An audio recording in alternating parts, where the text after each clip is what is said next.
ubundi wakagombye gutuma abagabo bose bashatse nabi umugabo wawe azaza atambuka bakamutunga urutoki bati ukuyemo uriya abandi twese twarahiye.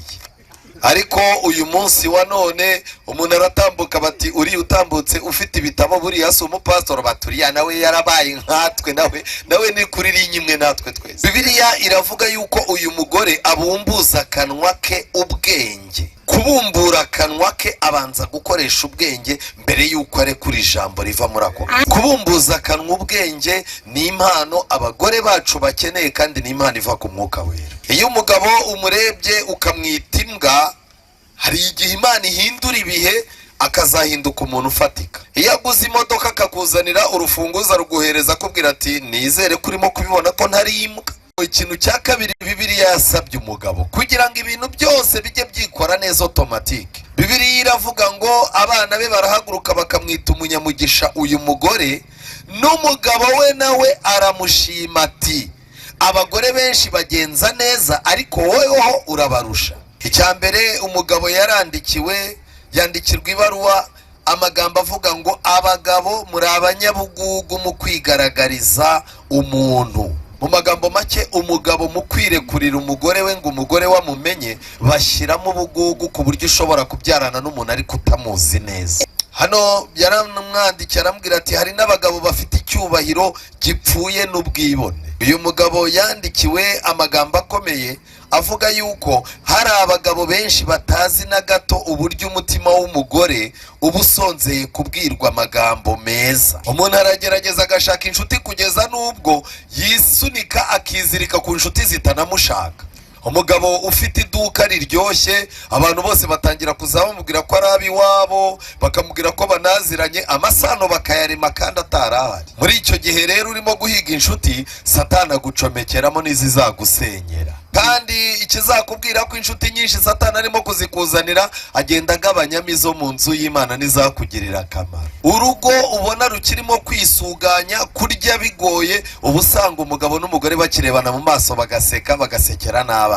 Ariko n'ubu ntabwo ndamenya impamvu uko ibyo kurya byiyongera n'intonganya zigenda ziyongera. Uko ibiryo byiyongera niko umugabo arushaho gucyurira umugore ko nta kintu amaze. Reka tujyane mu Migani igice cya 31. Vamos juntos no livro de Provérbios 31. Bibiliya guturuka ku murongo wa 10 igaragaza ishimwe ry'umugore ufite umutima. Guturuka ku murongo wa 10 kugeza ku murongo wa 31 hari ibintu by'urugo gusa nibyo bihanditse. Nimureba neza ku murongo wa 11 Bibiliya iravuga ngo umutima w'umugabo we uhora umwiringira kandi ntazabura kunguka. Ikintu cya mbere ugomba gukora iwawe cyihutirwa wa mugabo we no kwitoza kwiringira umugore mwashakanye. Uzamwitondere nushaka kumuzanaho ibintu by'ubwenge bwinshi ntuzabimurusha kuko muri Edeni nibo babanje guheza mbere ya Adamu. Kubw'ibyo rero niwe waganiriye n'inzoka mbere, utagira ngo urimo uraganira no muri iyi minsi ukagira ngo umurusha ubwenge. Ariko Imigani 17 umurongo wa 1 Bibiliya iravuga ngo utwo kurya dukakaye turimo amahoro turuta urugo rwuzuye ibyo kurya ariko rufite intonganya. Niba warashatse umugabo utikunda ubihebe ntazapfa gukunze. Kwiringira TV, ubutumwa bwiza kuri benshi, gukizwa kwa benshi. Matayo 24 umurongo wa 14. Zako waba hari ibibazo bitaragera iwawe ariko Satani yateguraga kubizana, Imana ikabigiye kubitangira ntibigere iwawe biciye muri iri jambo. Pode ser que haveria algumas coisas que poderiam entrar na sua casa para destruir, mas hoje Deus quer colocar uma barreira para não essas coisas entrarem. Birashoboka kandi ko waba wicaye mu ngaruka z'ibibazo by'umuryango ariko muri iki cyigisho Imana ikabishobora kugucira umuryango wo gusohoka mu bibazo byawe. Pode ser que você está a viver as consequências de uma família destruída, mas agora Deus quer te responder para que você possa descobrir como consertar o seu lar. Reka rero kubw'ibyo mbasabe mujye juru dusenge dutangire kwiga. Por isso eu vou vos pedir para se colocar em pé e vamos orar. Uwiteka Mana nziza, izina rye rihabwe icyubahiro. Abana bawe tunejejwe cyane n'urukundo dukunda tugushimiye yuko watugize umwe mu bagize umuryango, kandi buri muntu wese akaba agomba gutanga umusanzu we kugira ngo umuryango umererwe neza. Yaba abasore bari aha ubahe amatwi mazima yumva kugira ngo bamenye ibihe biri imbere yabo kandi bamenye uko bagomba kubyitwaramo. Natwe abashatse wubake ibitekerezo byacu n'amahitamo yacu, kandi utwubakire kwiringira yuko n'ibibazo byaba bihari witeguye kubikemura. Muri uyu mwanya ubwo tugiye kubumbura inyandiko zawe zera, weze imitima yacu, weze n'imyanzuro yacu tuza gufata muri iki cyigisho, tubisabye twizeye mu izina rya Yesu, amen. Reka nshime cyane abantu bari hano baje kugira ngo tubane muri iki cyigisho. Eu vou agradecer muito pessoas que estão aqui porque queriam fazer parte desse estudo. Muri uyu mwanya dufite icyigisho gifite insanganyamatsiko ibaza ngo urashaka kubaka cyangwa urashaka gusenya. Nessa tarde nós temos título que diz o seguinte: você quer destruir ou você quer construir? Ndagira ngo mbabaze abantu mwese muri aha mukuze, ari ukubaka no gusenya ni iki gitwara imbaraga nkeya? Eu vou perguntar a vocês que são grandes, que estão aqui nesse momento. Entre construir e destruir, o que precisa mais força? Kubw'ibyo rero iryo ni ibanga rimwe ry'urugo, nuko urugo kurwubaka bitwara igihe kirekire, ariko kurusenya bikaba byatwara n'iminota 5 mubishatse. Mwaba mubikemuye ibyo mwubatse imyaka 30 mubirangije mubirambaraje. Por isso que esse aí é segredo, porque quando duas pessoas querem, pode destruir uma coisa que construíram mais de 30 anos, pode destruir apenas em 5 minutos, enquanto já não existe mais. Kubw'ibyo rero nkuko byagusabye kwihangana igihe kirekire mu gihe wubakaga, kwihangana niko kwakubuza gusenya n'ubundi. Por isso que assim como você teve paciência por muitos anos, então o que pode te ajudar a continuar a construir é você continuar a ter essa paciência. Muri uyu mugoroba ndagira ngo tuze kuza kwibanda cyane mu gitabo cya Bibiliya cy'Imigani, kubera ko kiratwereka contribution buri muntu wese ashaka gutanga. Niba ushaka kubaka, ibyo wakora biragaragara, kandi niba ushaka gusenya, ibyo urimo gukora bihita bigaragara. Nessa tarde nós vamos se concentrar no livro de Provérbios. Nós vamos ver o que é preciso para alguém que quer construir, o que você deve fazer, e também se você quer destruir, o que você faz. Imigani igice cya 14 umurongo wa mbere, Bibiliya iravuga ngo umugore w'umutima wese yubaka urugo. A Bíblia no livro de Provérbios 14 diz o seguinte: a mulher sábia edifica a sua casa, ariko umupfu we ubwe ararusenya. mas a insensata com as próprias mãos a derruba. Kubaka urugo no kurusenya, umuntu ufite ibyago byinshi byo kurusenya rugasenyuka, Bibiliya igaragaza ko ari umugore.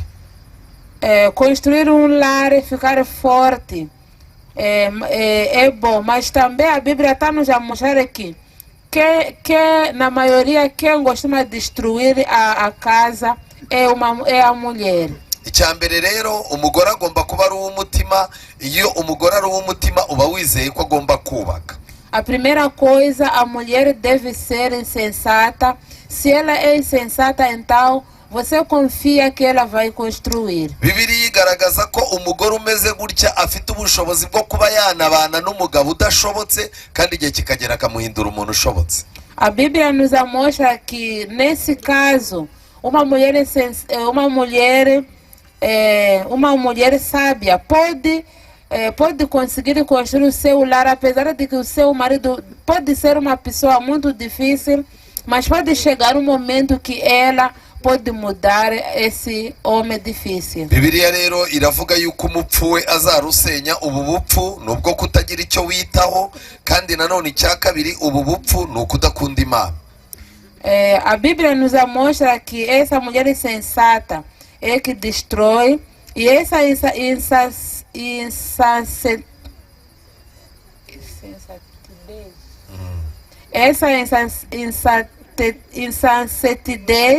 é uma mulher que não se preocupa com nada, e uma mulher também que não ama Deus. mu migani 14 umurongo wa 11 Bibiliya irongera ikatubwira ngo urugo rw'umunyabyaha ruzasenywa ariko ihema ry'umukiranutsi rizakomera. Ainda no versículo 11 diz que a casa dos perversos será destruída, mas a tenda dos retos florescerá. Umunyabyaha kuba afite urugo rufatika byanga byakunda ruzasenywa. Pecador, mesmo tendo uma casa parece bem edificada, mas no fim será destruída. Niyo mpamvu niba ushaka kugira urugo rwiza ugomba kwihana ibyaha, kandi mu rugo buri gihe mukagira igicaniro cyo kwihaniraho. É por isso que quando você quer ter bom lar ou uma boa casa, você tem que se arrepender de seus pecados, e na vossa casa sempre tem que ter o altar. Ubukiranutsi bushobora gutuma usigarana ihema, ariko iryo hema ryawe rikazakomera. Apenas ser reto ou andar no caminho de Deus pode você estar apenas com uma tenda, mas essa tenda será muito forte. Bibiliya mu migani 15 umurongo wa 27 yongeye gutanga gasopo nanone. A Bíblia no Provérbios 15, versículo 27 também nos alerta. Urarikira indamu ateza urugo rwe imidugararo, ariko uwanga impongano azarama. 15 umurongo wa 27. O que é ouvido por lucro desonesto transforma a sua casa, mas o que odeia o suborno, esse viverá. Ikintu kigaragara nuko umuntu iyo yatangiye gukunda indamu, gukunda urugo rwe bigenda bigabanuka byanga byakura. Aqui nós estamos a ver que quando você é alguém que gosta de suborno, amar a sua casa começa a diminuir aos poucos. Iyo imbaraga zawe z'umutima wazimariye ku iduka ryawe ukazimarira kuri bene wanyu, hari igihe birangira umugore yibaza icyo yaje gukora kikamuyobera. Se você levar toda a sua força, dedicar a sua loja ou dedicar seus familiares, a sua esposa vai começar a imaginar o que ela está a fazer naquele lugar. Kenshi na kenshi hari igihe abagabo bakoresha imbaraga bakajya gushaka ibiryo kugira ngo urugo rube rwuzuyemo ibyo kurya. Na maioria das vezes os homens se preocupam muito em procurar manter a casa ou procurar mais mantimentos, mas akuzuzamo ibyo kugira ngo rwuzuremo só para encher de comida. Agakoresha imbaraga nyinshi rwose, urugo ukazaza ubona ibiryo birimo amafiriti, ibintu byose, ndetse urugo rugahoramo n'iminsi mikuru. E você vai ver que naquela casa há muita coisa, há comida, e também pode ver que sempre há festas. Ariko imigani 17 umurongo wa mbere Bibiliya iravuga ngo utwo kurya dukakaye turimo amahoro turuta urugo rwuzuye ibyo kurya ariko rufite intonganya. Mas Provérbios 17 diz o seguinte: melhor é bocado seco e tranquilidade do que a casa farta de carnes e contendas. Kimwe mu bintu bijya bimbabaza by'urugo ni iki ngiki. Uma das coisas que me entristece muito dentro do lar é esta. Urugo ubona rukirimo kwisuganya, kurya bigoye, ubusanga umugabo n'umugore bakirebana mu maso bagaseka, bagasekera n'abana.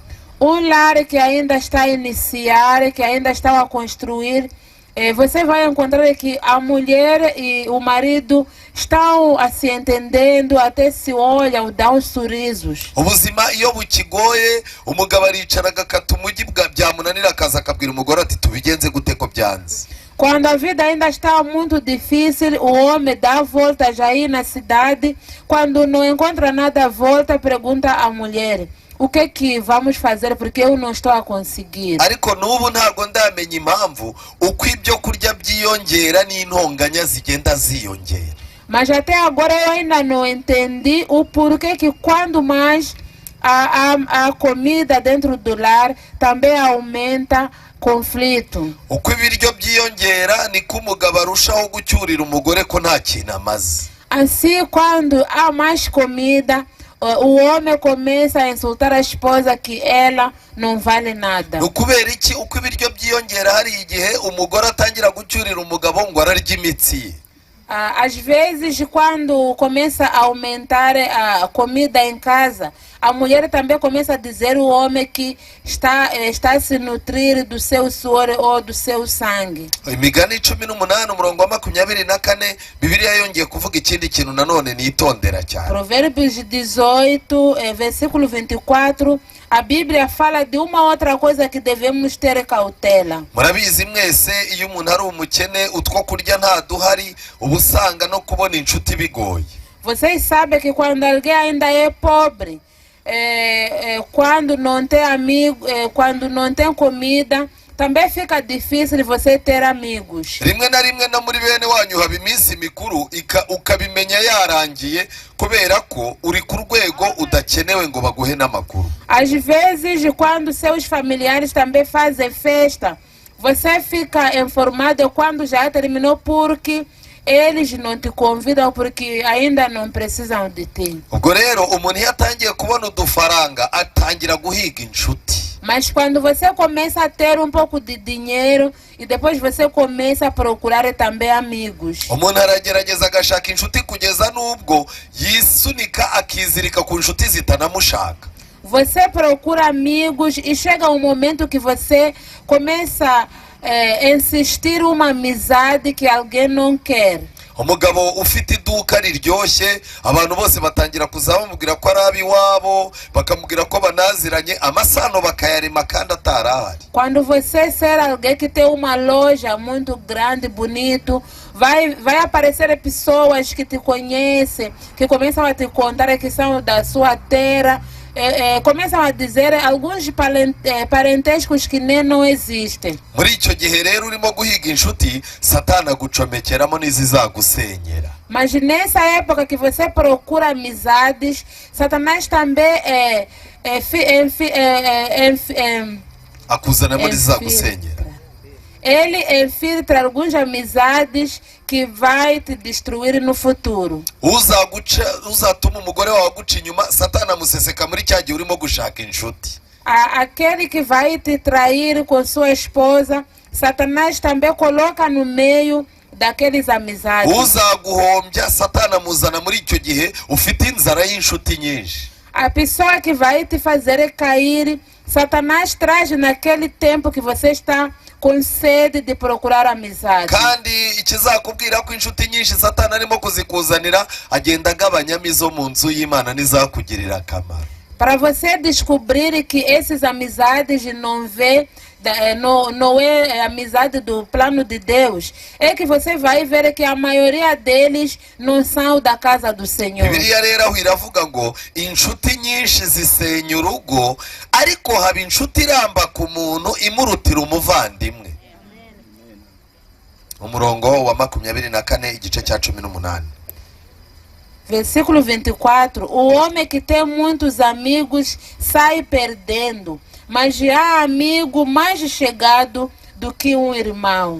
Ikintu kirimo hano gikomeye ni kimwe nuko ukeneye gusaba Imana ubwenge bwo kugira ngo utoranye inshuti imwe ishobora kuba yagusigaranira urugo mu gihe udahari ikaba yajya mu mwanya wawe mu bibazo kandi waba bari kababarana nawe. O que nós estamos a ver aqui é que é melhor você escolher uma amizade boa, ter um amigo que pode ficar no seu lugar quando você está ausente e também ter um amigo que te ajuda no tempo que você encontra dificuldades. Ushobora kwicaza umugore ufite abagore bagendana 10 bose. Você pode apanhar uma mulher que tem mais de 10 mulheres que andam juntas. Ukamubwira uti ndi umugabo wawe twarashakanye muri bariya bagore umugore ubona wemera w'inyangamugayo ufatika wakubera inshuti ku buryo twagize ibibazo twamwitabaza ninde. E você pergunta a ela, entre aquelas tuas amizades, aquelas mulheres, qual é a mulher que você pode escolher que é uma boa amizade, que quando nós encontrarmos dificuldades, ela vai nos socorrer. umugore yatangira akakubwira ati rero nta n'umwe urimo, bariya bose nabo kuryoshya gusa. E ela pode te responder, ali não há nenhuma pessoa que vale a pena, é só para se divertir. Uburyo umugore atoranya umugore uzamuherekeza agiye kubyara ni nabwo buryo twakagombye gukoresha tugiye gutora umuntu uratubera inshuti. A forma que uma mulher grávida escolhe alguém que vai lhe acompanhar no dia do parto, é essa maneira que nós deveríamos escolher as nossas amizades. Agomba kuba ari umuntu ubika ibanga. Deve ser uma pessoa que tem segredo. Agomba kuba ari umuntu ukongera imbaraga mu gihe wazicitse. Deve ser alguém que te fortalece no tempo em que você está fraco, no tempo de fraqueza. Kandi akaba ashobora kurwana ishyaka ryawe akishyira mu bibazo kugira ngo wowe ubivemo. E deve ser alguém que luta por ti nos tempos em que você está em problemas e ele tenta te tirar em problemas. Buriya gusuzuma inshuti byakagombye kuba ibintu mwitoza. Na verdade, para examinar uma amizade, deveria ser alguma coisa, uma coisa que vocês deveriam treinar. Ntago mbizi neza muri mwe harimo abantu bashobora guhindura aho bakoreraga bakajya ahandi, warangiza ukohereza message ukabwira abantu uti nahuye n'ibibazo, ntihazagira umuntu ugaruka kundebera hariya ryaduka byanze. Hari abantu barara bashima Imana bagakora iminsi mikuru kuko ukene. Eu não sei se no meio de vocês alguém pode mudar da sua localidade de trabalho, depois de mandar uma mensagem para seus amigos, tipo, eu já me mudei já, quando vocês me procurarem, não vão me encontrar no lugar habitual porque eu já vivo no outro lugar. Eu acredito que pode haver pessoas que podem começar a festejar e agradecer a Deus. Erega buri gihe iyo umuntu yuriye icyana cy'indogobe ntabura abantu basasa imyenda mu nzira. Na verdade, quando você sobe num cavalo, não falta pessoas para estender capulanas no chão. Yesu yuriye icyana cy'indogobe buri muntu wese yamubonagamo inyungu z'ubuzima z'ibyo ashaka. Abantu basasa imyenda mu nzira bamubwira bati niwe twari twarabuze, ariko nagira ngo mbabaze, Yesu abaroma bamutambikanye yarebaga umuntu akareba hasi ati nta hantu muzi.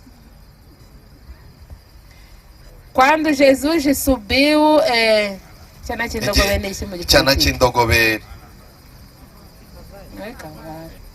Mas quando Jesus Cristo subiu naquele... Igihe yuriye icyana cy'indogobe. É o quê?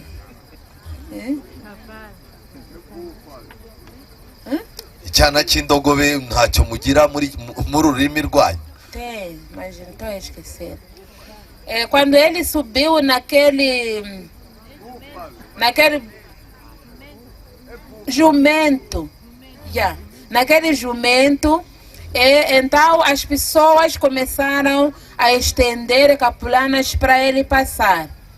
Ariko nari ndimo kuvuga ko igihe Yesu abaroma bamutambikanaga yarebaga umuntu mu maso, umuntu bari kumwe amubyinira yireberaga hasi agasa naho ataziranye na Yesu. Mas no tempo em que os romanos vieram pegar Jesus, quando ele observava, todas as pessoas começavam a baixar a cabeça. Iyo rero umuntu akikubona ufite ububasha bwo kuba yagukuramo inyungu ze, yiteguye rwose kugupfukamira, ariko inyungu nabona ntazo nta nubwo azakureba mu maso. Então, quando a pessoa te vê, quando você ainda está poderoso, a pessoa sempre está preparado mesmo para tirar os teus sapatos, mas quando você encontra problemas, a pessoa já não te reconhece Imigani mais. 19 murongo wa 14 naho hari irindi somo nkunda cyane rimfasha kumva analize z'urugo.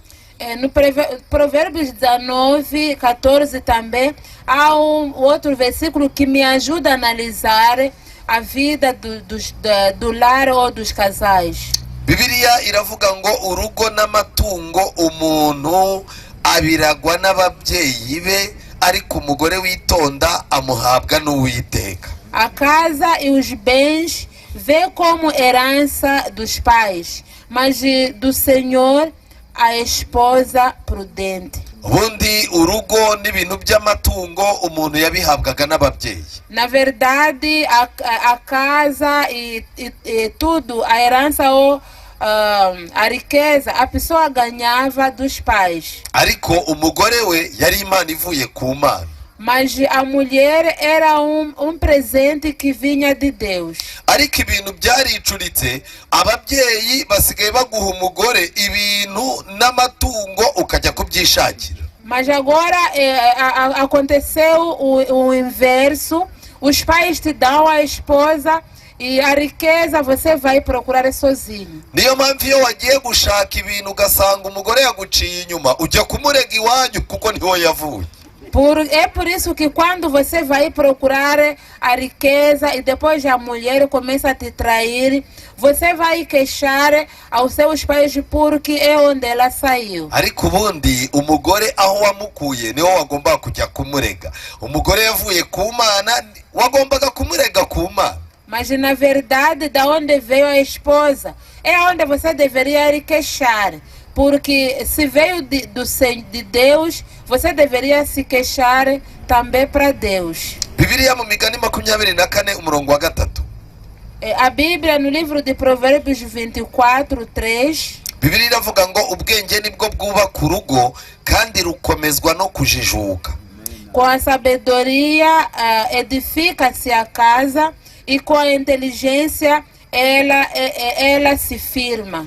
Ariko Bibiliya abantu barayicuritse. ubu uyu munsi wa none umuntu yumva yuko ifaranga ari ryo ryubaka urugo kandi kuba umusirimu bikaba ari byo birukomeza.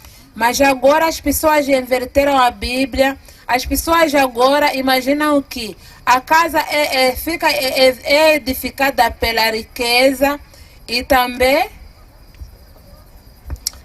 kuba umusirimu bakavuga ko ari byo byarukomeza. Ser uma pessoa da hora é que fortalece a casa. ubu rero ubwenge dufite ni ubwo gushaka amafaranga, ubwenge bwo kubaka burimo buradukamana.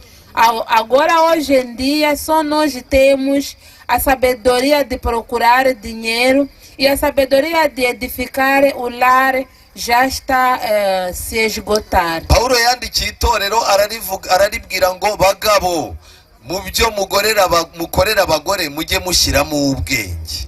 Paulo escreveu para a igreja dizendo para os homens, naquilo que vocês fazem para suas esposas, coloque inteligência. Uzabona rero ingo z'uyu munsi wa none rwaba rumaze umwaka umwe, rwaba rumaze imyaka 10, ikintu cyitwa ubwenge no kujijuka mu rugo birimo birabura, ariko amafaranga n'ubusirimu byo bikinjiramo. É por isso que agora você vai ver que na casa a sabedoria está a se esgotar. Então você começa a ver que apenas o dinheiro ou a riqueza e ser pessoa da hora está a crescer dentro do lar. Reka ninjire muri iki gitabo cyitwa urugo rwa Gikristo. Iki gitabo mbabwire amagambo yantangaje. Eu vou entrar nesse livro que tem como que se chama Lar Cristão. Haranditswe ngo nubwo ababyeyi baba bafite inshingano ziremereye zo tugende gake gake. Nubwo ababyeyi baba bafite inshingano ziremereye, apesar de que os pais podem ter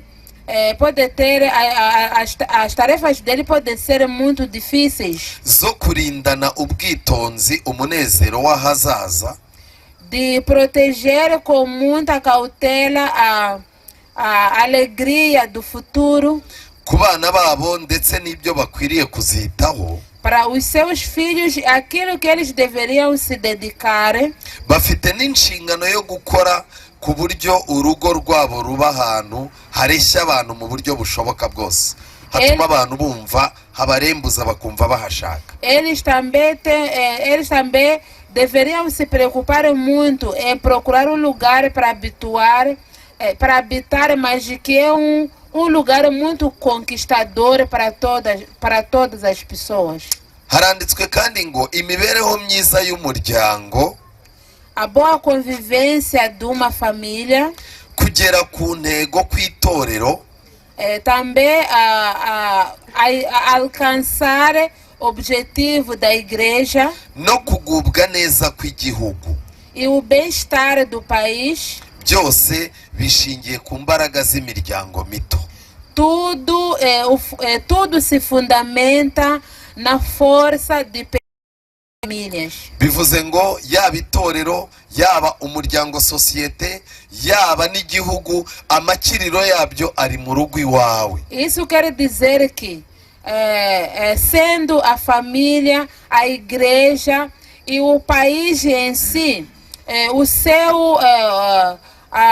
seu bem-estar está nas pequenas famílias. Impamvu ni imwe, niyo mpamvu mubona twebwe abadivanisi umunsi wa karindwi duha agaciro umuryango. O porquê é único. É por isso que vocês veem que a igreja adventista valoriza muito a família. Ndagira ngo ninjire nanone mu gitabo cyitwa ibihamya by'itorero volume ya 3, ibihamya by'itorero volume ya 3. Também quero entrar no livro de Testemunho para a Igreja, volume 3. Page 563 gukomeza abafite igitabo cy'ikinyarwanda. Página 563 para quem tem o livro da língua Kinyarwanda. Ikigaragara hari umuntu w'Imana yagize iyerekwa abona abantu bafite ibibazo bitandukanye. O que nós vamos ver é alguém dirigido pelo Espírito Santo. O homem de Deus teve uma visão e viu os filhos de Deus. Ibintu yeretswe akandika ibaruwa ayandikira uwo muntu. Ndagira ngo muri uyu mugoroba aya mabaruwa yandikiye abo bantu abibwirijwe n'umwuka w'Imana, nanjye mbasomera ayo mabaruwa kuko aya mabaruwa afite akamaro muri uyu mugoroba. A visão que ela teve e fez com que ela escrevesse uma carta. Então essas cartas que ela escreveu, eu vou ler nessa tarde para vocês, para nós estudarmos juntos. Icyambere umugabo yandikirwa ibaruwa amagambo avuga ngo abagabo muri abanyabugugu mu kwigaragariza umuntu. A primeira coisa ela escreveu: os homens, vocês são muito egoístas na forma de se revelar para a pessoa. Mu magambo make, umugabo mu kwirekurira umugore we ngo umugore wamumenye bashyiramo ubugugu ku buryo ushobora kubyarana n'umuntu ariko utamuzi neza. Em poucas palavras, os homens podem conviver com as suas esposas, mas nunca demonstrar como eles são de verdade. Apesar de que podem nascer juntos, mas você nunca vai descobrir o ser do seu esposo. Hano yaramwandikira aramubwira ati hari n'abagabo bafite icyubahiro gipfuye n'ubwibone. E também escreveu o seguinte: também existem homens que têm a hora ou que querem o respeito inadequado e eles gostam de aparecer. Uyu mugabo yandikiwe amagambo akomeye avuga yuko hari abagabo benshi batazi na gato uburyo umutima w'umugore uba usonzeye kubwirwa amagambo meza. E também ela escreveu dizendo: existem homens que nunca sabem a forma em que o coração das suas esposas tem sede ou tem fome de ouvir palavras doces. Aya magambo kandi aba agomba kuba yo gushimwa n'ay'urukundo. E essas palavras devem ser palavras de agradecimento e também palavras românticas ou de amor. Icyambere umugabo yabanje kuba umugugu mu kwiyereka umugore ngo umugore wamumenye. A primeira coisa, o homem é muito egoísta, não quer que a mulher lhe conheça por completo. Noneho yarangiza umugabo agateza mu rugo rwe inzara yo guhora abantu basonzeye amagambo ye meza. E depois ele faz com que na sua casa as pessoas ficam com fome de ouvir boas palavras. Reka tujyane mu Migani igice cya 31. Vamos juntos no livro de Provérbios 31. Bibiliya guturuka ku murongo wa 10 igaragaza ishimwe ry'umugore ufite umutima. Guturuka ku murongo wa 10 kugeza ku murongo wa 31 hari ibintu by'urugo gusa nibyo bihanditse. A partir do versículo 10, aqui mostra só coisas que acontecem no lar. ikintu rero gitangaje, umugabo bamusabye ibintu bibiri, kandi ibyo bintu bibiri bavuga ko naramuka bitanze azunguka ibintu birenga 10. O que nos espanta aqui é que pediram um homem pediram ao homem 2 coisas e disseram que se você conseguir entregar essas 2 coisas, você vai ganhar mais de 10 coisas que vão trazer, vai ganhar no seu lar. Nimureba neza ku murongo wa 11, Bibiliya iravuga ngo umutima w'umugabo we uhora umwiringira kandi ntazabura kunguka. No versículo 11, o coração do seu marido confia nela e não haverá falta de ganho. Ikintu cya mbere ugomba gukora iwawe cyihutirwa wa mugabo we ni ukwitoza kwiringira umugore mwashakanye. A primeira coisa que você que é homem que deve começar a treinar é confiar a sua esposa. Uzamwitondere, nushaka kumuzanaho ibintu by'ubwenge bwinshi ntuzabimurusha, kuko muri Edeni nibo babanje guheza mbere ya Adamu. É melhor você ter muito cuidado, porque se quiser ser mais esperto do que ela, você não vai conseguir. Porque são elas que começaram a olhar longe no jardim do Éden antes de Adão. Kubw'ibyo rero niwe waganiriye n'inzoka mbere, utagira ngo urimo uraganira no muri iyi minsi ukagira ngo umurusha ubwenge. É por isso que antes foi ela que conversou com a cobra. Não penses que agora você, quando conversa com ela, podes conseguir enganá-la. Iturufu nziza yo gukoresha umugore wawe akajya ku murongo ni ukumwiringira. A única coisa que você pode usar com a sua mulher é confiar nela. Iyo ufite iduka ugashyiramo abana b'abakarani b'abapagasi b'abakarani baguterurira ibintu.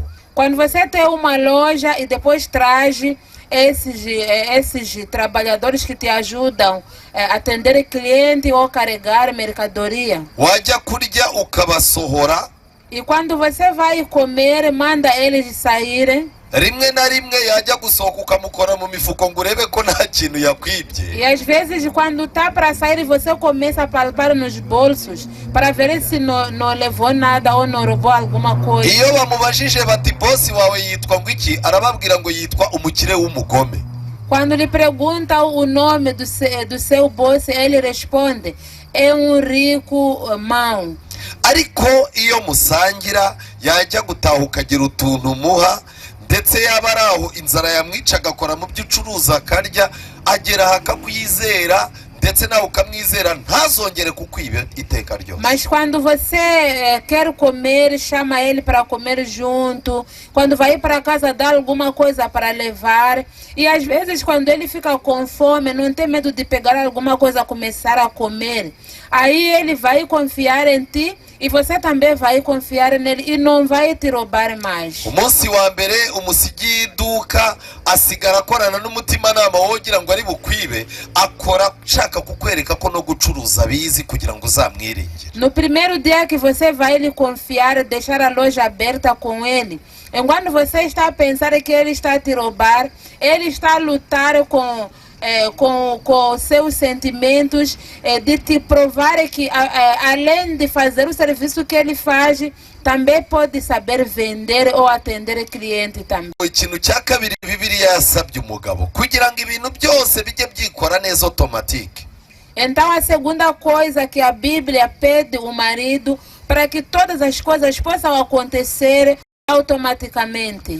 Bibiliya iravuga ngo abana be barahaguruka bakamwita umunyamugisha uyu mugore, n'umugabo we nawe aramushima ati abagore benshi bagenza neza ariko woweho urabarusha.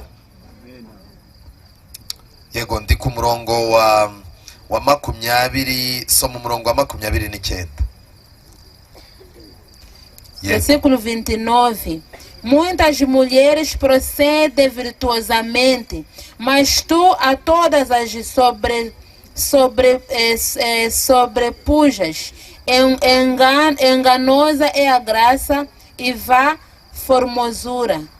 Ikintu kigaragara ahangaha ngiki, umugabo ashoye ibintu bibiri. Icya mbere yashoye kwiringira uwo bashakanye, icya kabiri ni ugufata abandi bagore. Wazaza ujya kuvuga abandi bagore ukaba ubizi kuri busoresha ijambo rivuga ngo ariko weho ugira gute, urabarusha. Iryo niriburaho uzashaka aho urara.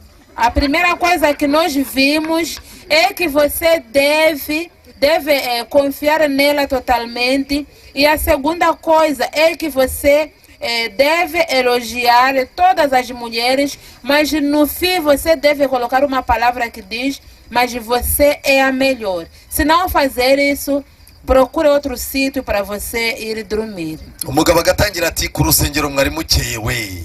Depois o marido pode começar a dizer: na igreja vocês estavam muito bonitas. Na cya gikobwa cy'inzobe cyari cyakenyeye ubona cyaberewe. E também aquela menina mais gorda, quando se vestiu, estava muito bonita também. Agora ku rusengero tuhafite abagore beza, uwabonaga ukuntu basa n'ukuri numiwe. E sabes, na igreja nós temos mulheres bonitas e hoje eu fiquei muito espantado mesmo. Warangiza ugaceceka. E depois você cala. Arabanza akakubaza ngo urasoje. E depois ela te pergunta: assim terminou a conversa?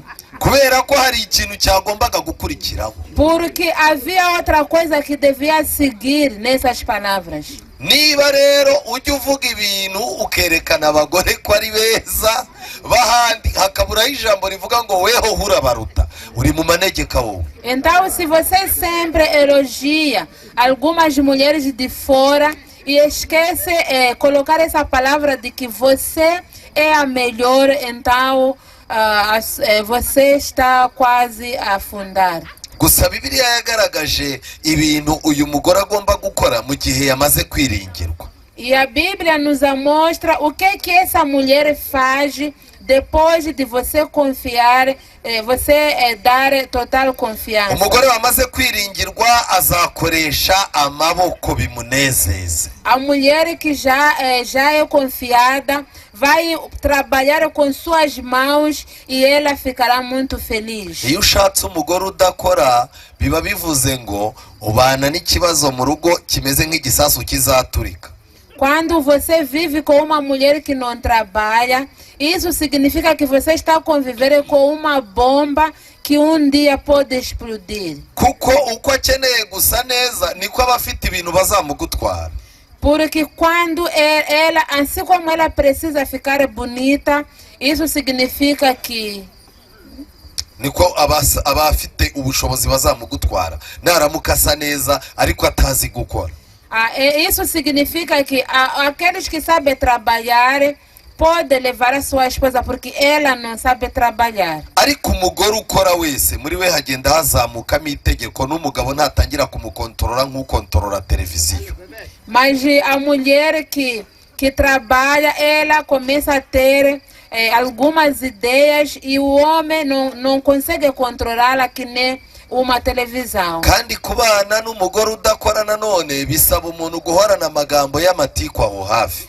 E quando você convive com uma mulher que não trabalha, é melhor você começa a viver, mas com palavras de intrigas aí por perto. Bibiliya iravuga ko uyu mugore afite ubushobozi bwo kubyuka kare butaracya akagaburira abo mu rugo rwe. A Bíblia diz que essa mulher tem poder de levantar muito cedo e alimentar pessoas da sua casa. Uwo dufite abagabo ubona afite afunga igipangu ariko inzara yaramwishe ku buryo agera iwabo nyina akamubwira ati se ati noneho ko wenda kwicwa n'inzara nkugaburire.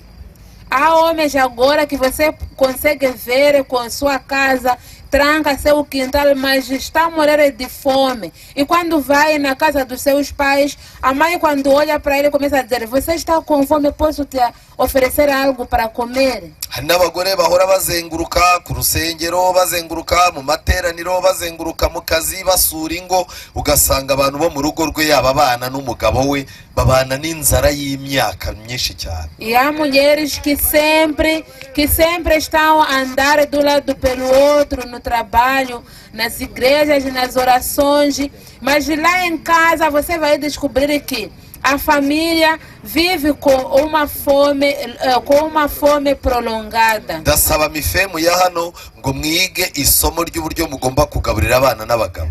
Eu quero pedir mulheres que fazem parte dessa igreja aprenderem boa forma de alimentar os vossos maridos e os vossos filhos. gusa mfite ikibazo ko hari uwahita mbaza ati nabizana binyereke nanjye mbiteke.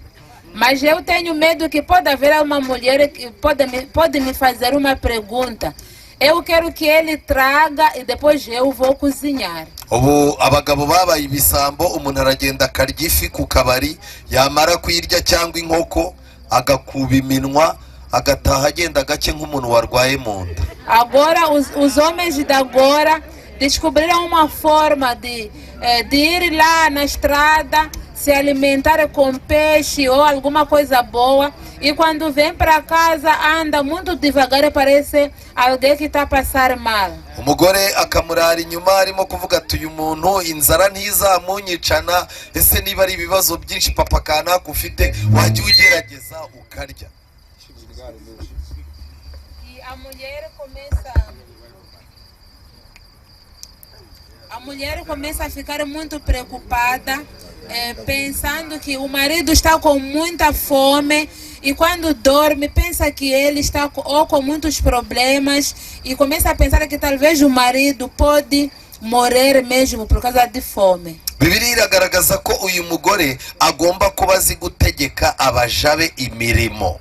A Bíblia mostra que essa mulher deve ser uma mulher que sabe ordenar os trabalhadores da sua casa ou dividir os trabalhos. Agomba kuba yitegereza umurima akawugura. Bibiliya igaragaza ko umugore ari we wakagombye kugura umurima.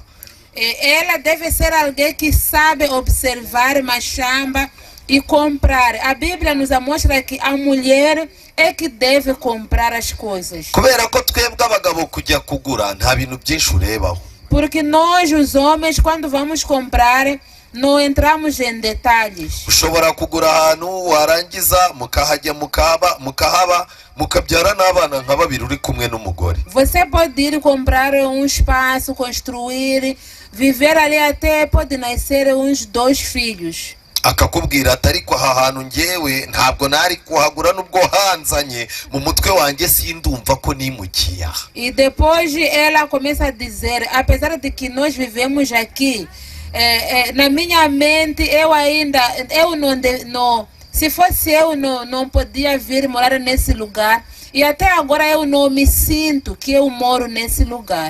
None ari ukujya kugura ahantu ukazahora agucyurira ko ari habi, no kuba yajya kuhagura ukazaza wihanganira kuhataha. Mwabagabo mwe icyoroshye niki?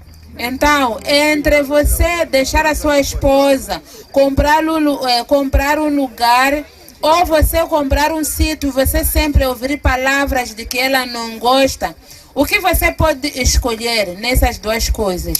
Bibiliya iravuga ngo uyu mugore agomba gukenyerana imbaraga. A Bíblia diz que essa mulher deve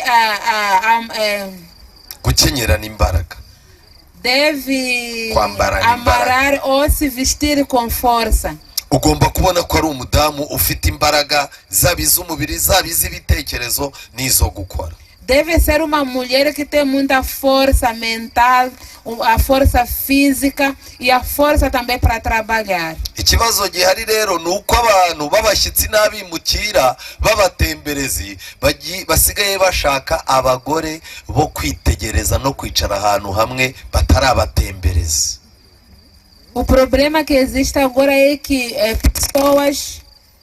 pessoas que são vendedores ambulantes, pessoas que são estrangeiros, ou que são vendedores, mas que não são nativos. Quando querem casar, eles casam mulheres só que não tem nada a ver com o trabalho dele, que é só para ficar a observar. Reka mbabaze, ari umuntu waje hano muri iki gihugu murimo aje n'imodoka aciye hasi, n'umuntu waje n'indege, mutekereza ko ari indugira inyuro?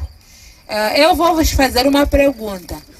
Imagine alguém que chegou nesse país via terrestre ou alguém que chegou nesse país via aérea, qual é a pessoa que encontra mais ou que é mais insultado? kubw'ibyo rero uwarushye cyane iyo byarenze urugero agira amatiku menshi. Isso quer dizer que quando você se cansou mais e essa pessoa tem mais insultos ou palavras picantes. Ariko nanone urugo ntago rugomba kuba icumbi ry'abantu b'abanyamurengwe bari aho badafite ikintu cy'ubuzima na kimwe kigeze kibarushya. Mas também o lar não pode ser sítio que vive pessoas que não se preocupam com nada, que parece que são pessoas que habituaram a viver do bem e do melhor. Hano Bibiliya iravuga ngo nijoro itabaza rye ntirizima.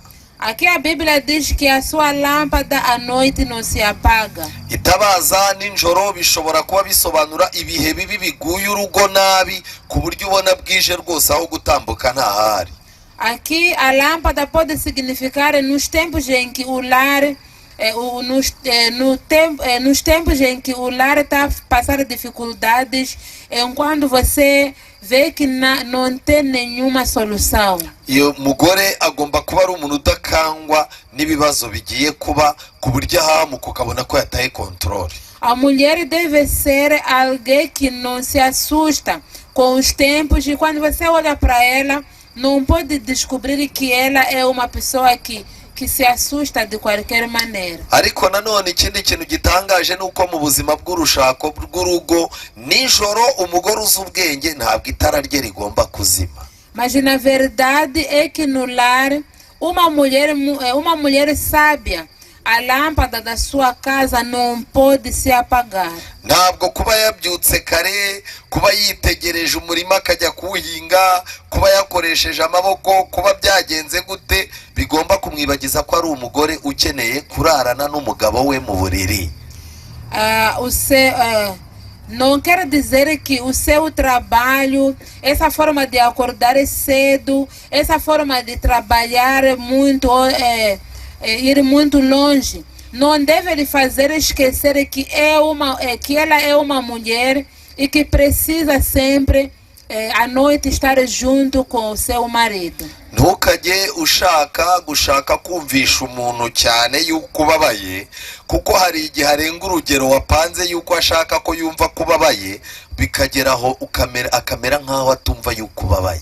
Icyo mvuga bashakanye barimo baracyumva. Não procure muito fazer entender o seu parceiro, o seu cansaço ou a sua dor, senão vai chegar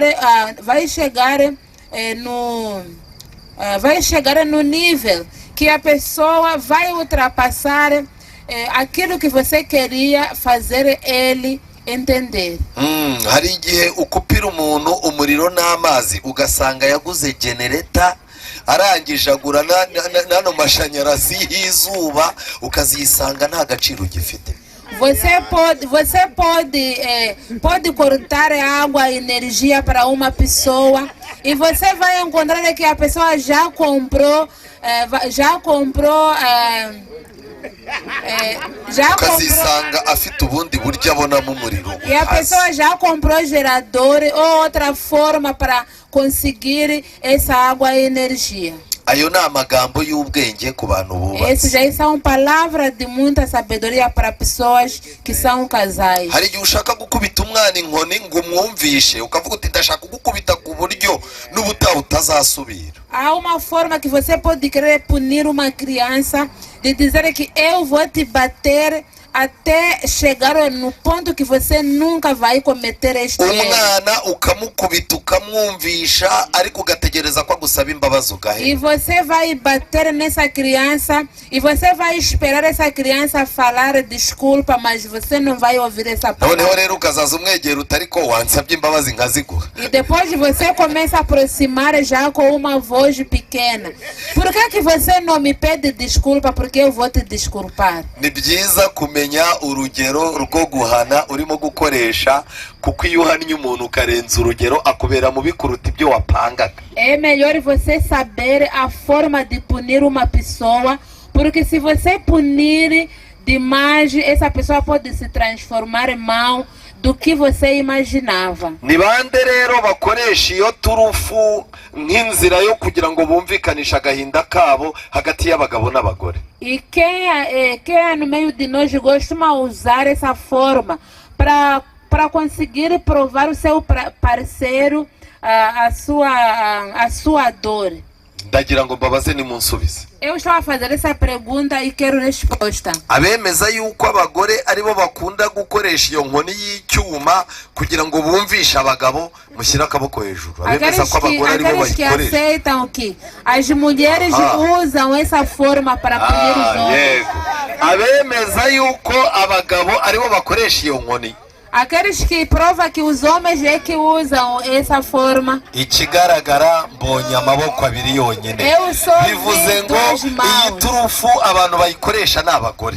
Isso quer dizer que quem usa essa forma são as mulheres. Ndashaka kumwereka icyo maze. Eu quero te mostrar a ele que porque que a minha importância. Kandi Satani akongorera ngo ivumbure umugabo yamwerekeje ku wundi muntu witeguye gutanga karibu mu maso. E quando Satanás te sussurra no seu ouvido para você zangar, ele também já mostrou seu marido alguém que sabe dizer seja bem-vindo, mas com o rosto. Ikindi kintu gikomeye hano Bibiliya yakomeje kwivugira. A outra coisa muito difícil que a Bíblia continua a dizer. Turimo kwivugira ibintu umugabo bamusabye ibintu bibiri, ibibindi byose nibisabwa umugore. Apenas o homem deve cumprir duas coisas, o resto é a mulher. Aramburira abakene ibiganza kandi indushyi akazitiza amaboko. Ele abre as suas mãos para os pobres e aqueles que sofrem, ela empresta as suas mãos. Kubw'ibyo rero umugore niwe wakagombye kugira impuhwe zo kugirira abantu neza. Ubundi Imana yapanze ko bigomba kuba biri ku mugore. É por isso que a mulher é que deveria ter pena de pessoas que sofrem, porque foi Deus que ordenou essa forma. Ariko iyo ushatse umugore w'igisambo bigusaba ko wowe umugabo uzaza ubikora nabwo wihishe. Mas quando você casa uma mulher muito egoísta ou uma mulher egoísta, você homem começa a aprender a fazer essa qualidade. Uzibeshye agufate urimo kugirira neza umuntu atabikubwiye. Experimenta a sua mulher te apanhar você ajudando alguém enquanto ela não permitiu. Umugore yakagombye kuba atiza indushyi amaboko. A mulher deveria ser alguém que empresta a pessoas que sofrem as suas mãos. Uko muri aha mwese muri busange ba mama wanyu iyo imiryango muvukamo yabaga ifite ibibazo, abantu babagiriraga neza, bagiraga neza atari ku bwaso, bagiraga neza ku bwa nyoko. Vocês podem pensar e descobrir na vossa família, quando vocês encontravam problemas, pessoas que faziam o bem por vocês, não é por causa do teu pai, mas sim é por causa da bondade da sua mãe. Bibiliya irakomeza ngo ntatinyisha abo mu rugo rwe igihe cy'imbeho.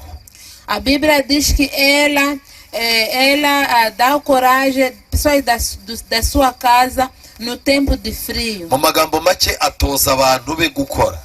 Em poucas palavras, ensina pessoas do seu lar trabalhar. Impamvu ni imwe nuko hari abadamu bamara kubona amafaranga akabwira umugabo ati ndekera abana barya amafaranga, nta mpamvu zo kumvunira abana. Uko navunitse ntabwo ari ngombwa ngo abana banjye bavunike nk'uko twavunitse. O porquê é único. Há mulheres que quando em casa já tem muita comida a faltar, começa a dizer ao marido: deixa meus filhos comer em paz. Eu sofri no passado, não quero que os meus filhos possam sofrer assim como eu sofri. Nibwo uzajya kubona ubone umuntu wageze muri iki gihugu akora akazi kameze nk'ak'ubukarani, arwana n'ubuzima, arakora bumukire, afite abana birirwa bateretse inzara batazikora. É por isso que você vai ver uma pessoa que começou a vida começou a vida a carregar coisas, e quando já começou a ter dinheiro, trabalha, mas seus filhos estão a colocar unhas, andam assim. Nimwitoze mutoza abana banyu gukora kandi abagore aba aribo bagira iyi misiyo nyambere. treine a trabalhar e também treine vossos filhos. Mas quem tem essa missão é a mulher. Trabalhar, niko nabyumvise mu bivuga. Trabalhar. Mubatoze gutravaya rwose. Ensine a trabalhar. Bibiliya nanone iragaruka ikavuga ko uyu mugore yambara imyambaro y'ibitare byiza n'imihengeri. A Bíblia volta a dizer que essa mulher se veste de roupa de linhos brancos. Imyenda y'ibitare yambarwaga n'abatambyi cyane cyane. Roupas brancas, antigamente quem usava eram sacerdotes. N'abandi bantu bafite ubushobozi ariko bafite n'isuku yo mu rwego rwo hejuru. E outras pessoas que eram chefes, mas também que eram pessoas muito higiênicos. Ikintu kigaragara ni kimwe nuko umugore agomba kugira isuku. O que nós podemos descobrir aqui é que a mulher deve ser muito higiênica ou limpa. Hari abantu baheruka isuku bakirambagizwa ku buryo muganira akakubwira ukamubaza uti se kudakarabye ari nk'umudamu akabwira undi ngo ntawe ukindeba byararangiye. Há pessoas que que tomavam banho na época que eram meninas a serem conquistadas, mas agora não toma banho. Quando você pergunta, ninguém vai olhar para mim. Ariko ukwiye kumenya ko umugabo ahora yitegereza akantu gashyashya kadutse kuri wowe. Mas você deveria saber que o seu marido sempre observa alguma coisa de novidade que você fez. Hari abantu benshi ubu ingo zabo zirimo gusenywa n'umwanda. Há muitas pessoas que os seus lares estão sendo destruídos por causa de falta de higiene. Kandi abagore bagira umwanda ntibabura n'amagambo mabi.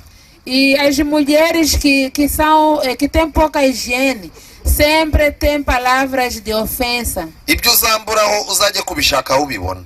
E ela começa a dizer: o que você não encontra em mim, então vai procurar onde você quiser. Kandi kubwira umudamu ko agira umwanda ni ibintu bigora abagabo cyane.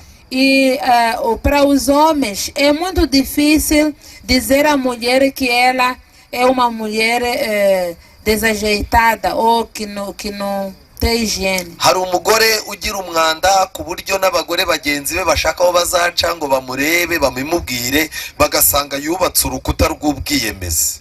Há mulher que pode ter pouca higiene e as mulheres, as suas amigas, tentam procurar uma forma de informá-la, mas elas vão encontrar que ela é uma pessoa que se acha demais e não tem como lhe dizer. Bibiliya irakomeza ikavuga yuko uyu mugore atuma umugabo we amenyekana mu marembo y'umudugudu. A Bíblia continua a dizer que esse tipo de mulher faz com que o seu marido seja famoso nas portas do...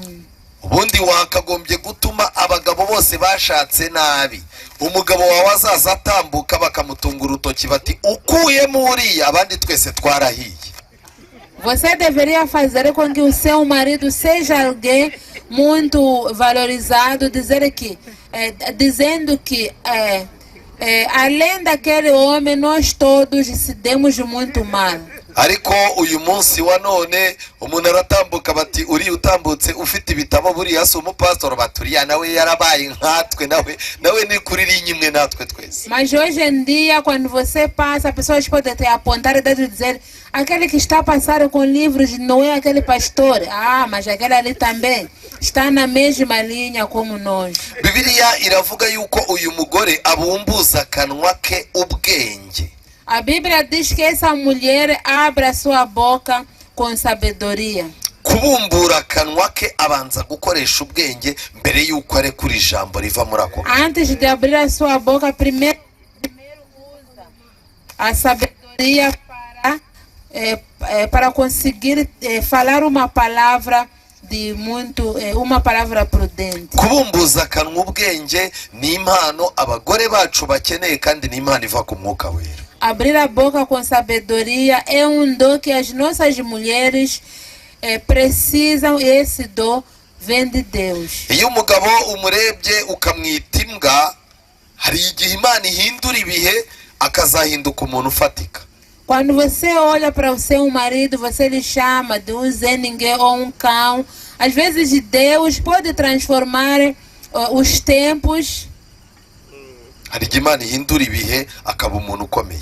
e ele se transforma numa pessoa importante. Kubw'ibyo rero iyo yubatse inzu abantu bakaza afata mikrofone imbere y'abantu. É por isso que quando constrói uma casa, as pessoas vêm inaugurar, ele pega no microfone diante de yarangiza pessoas. akabwira abantu ati murabona ko ntako ntagize. E depois fala para as pessoas, se vocês observam bem, eu tentei de fazer alguma coisa. Yarangiza akareba umugore akamubwira ati ariko urimo urabibona yuko nagerageje ntari imbwa pe. E depois olha para sua esposa dizendo, você consegue ver que eu tentei e eu não sou nenhum cão, né? Iyo aguze imodoka akakuzanira urufunguzo aruguhereza akubwira ati nizere ko urimo kubibona ko ntari imbwa.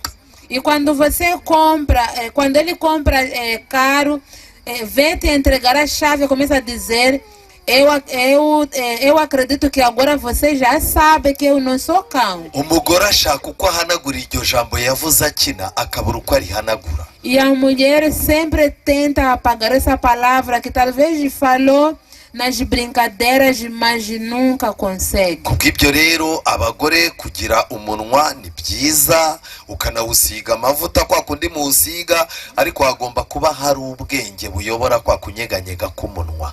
É por isso que as mulheres, é bom ter essa boca, você pode pintar elipse, você pode fazer qualquer coisa, mas é melhor você pedir forças que controla essa tua boca. Ndagira ngo mbabaze ari abagabo n'abagore ninde utegeka itegeko rikamara igihe? E eu queria vos fazer uma pergunta, entre um homem e uma mulher. Quem faz uma ordem e essa ordem fica por muito tempo? Ngaho nimunsubize. Quero a resposta. Ninde utegeka itegeko rikamara igihe? Quem ordena e essa ordem fica por muito tempo? Abagabo ko bareba hasi nimunsubize. Homens estão a olhar embaixo. Barabisubije ngo ni abagore, nawe urabyemera? Nimwe mutegeka itegeko rikamara igihe. Ibi ntabwo ari mu bisemure. Impamvu abagore bategeka itegeko rikamara igihe ni ukubera iki? E por que as mulheres, quando ordenam, essa ordem fica por muito tempo? Akubika mu ubwoba. Porque ela te assusta. Ujya gufata korogate wajya kuyirambika gutya ukibuka ko yakubwiye ko abyanga. Quando você pega Colgate e você quer deixar assim, você lembra que ela já disse que deve deixar de outra forma. Umuntu aguhamagara kuri telefone ugasohoka umwitaba wambaye ikabutura n'isengeri, wagera muri salo wakwibuka itegeko yatanze ukabwira umuntu uti turavugana mu kanya, ukabanza ukajya kwambara. Você pode atender o telefone, sair dentro. Quando chega na sala, você está de calções e você lembra da sua ordem, fala para a pessoa que você vai atender depois você volta para se vestir. Ariko umugabo aricara agatontoma, ibi bintu nge simbishaka kandi ngewe tuzabonana, nzongere mbona ibi ngibi. Umudamu yarangiza agatabwira ati mwe muretse papa wanyu agende buriya siko tumutunze se.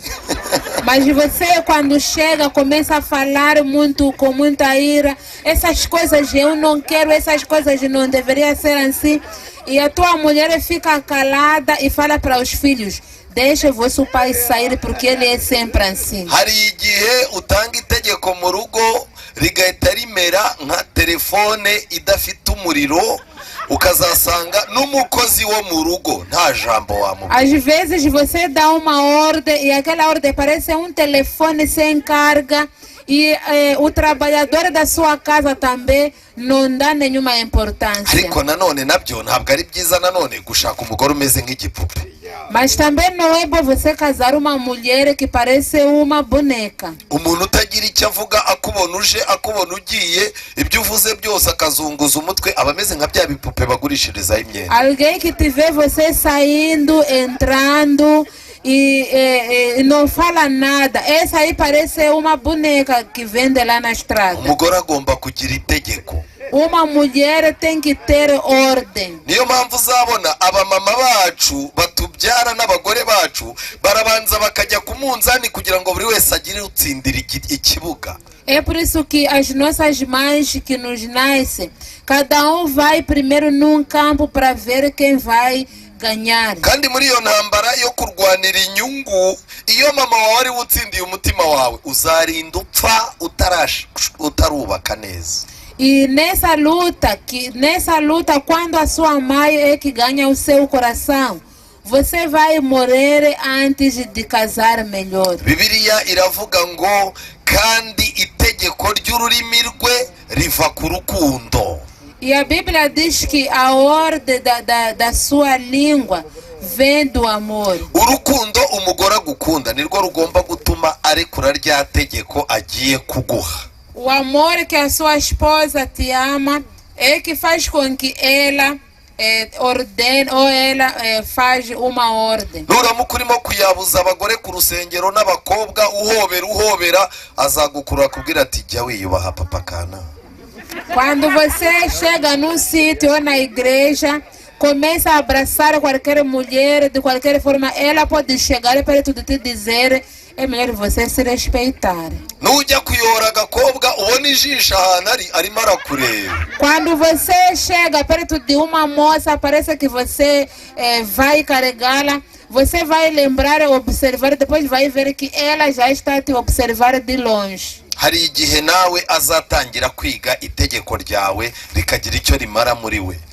Às vezes ela também pode começar a treinar a sua ordem e ser importante. Reka nihute kuko iminota yacu yashize. Amenya neza imico yo mu rugo rwe. Umugore ni ugomba kumenya imico yo mu rugo. Ela conhece o caráter da sua casa. A mulher deve conhecer o caráter das pessoas da sua yakagombye casa. kuguhamagara akakubwira ati uyu mwana w'umuhungu uko mbona byahindutse izi saha atahira, wagize ikintu mubwira ko mbona agiye kutubana mayibobo hano. Essa mulher é daquela mulher que fala para o seu marido: eu agora vejo mudanças no nosso filho, essas horas que ele está a voltar, você deveria fazer alguma coisa, senão nós vamos lhe perder. Yakagombye kwitegereza umukobwa akavuga ati uyu mwana wacu amaze gusambuka ari mu kirere, dufata umwanya papa kana, dufata umwanya twicare tuganirize uyu mwana. Ela deveria ser aquela mulher que observa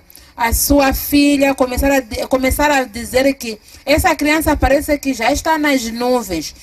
E fala para o marido: vamos sentar e conversar com ela. Ariko uyu munsi wa none umugabo ahamagara umugore ati ko bambwiye ngo umukobwa wanjye aratwite, nibyo cyangwa sibyo? Mas hoje em dia o marido chama a sua esposa e lhe pergunta: eu ouvi por aí que a nossa filha está grávida, é verdade ou não? Umudamu agahita amubwira ati uko ubibona nanjye niko mbibona. E depois a mulher começa a dizer: eu também ouço assim, eu também vejo da mesma forma. Kiba ari ikibazo iyo ku mico yo mu rugo abagabo duhora turi abashyitsi ku mico y'abantu bo mu ngo zacu. Abagore nimwe mwakagombye kuba muzi imico y'abantu bo mu ngo zacu. Será problema se a mulher nunca conhecer o caráter das pessoas que lhe rodeiam, porque os homens nunca sabem nada sobre caráter das crianças. Gusa hari igihe abana batangira kuzaza bakora ibyo batubonanye. Mas às vezes os filhos começam a fazer aquilo que observaram na nossa vida. Umubyeyi umwe yagize gutya, arangije aryamana n'umuntu, umuntu amutera inda, amaze kumutera inda ntiyanamumenya, birangira gutyo arera umwana arakura. Homem engravidou alguém e essa pessoa umwana ntiyigeze amenya se. Essa mulher ficou grávida e a criança nunca conheceu o seu pai.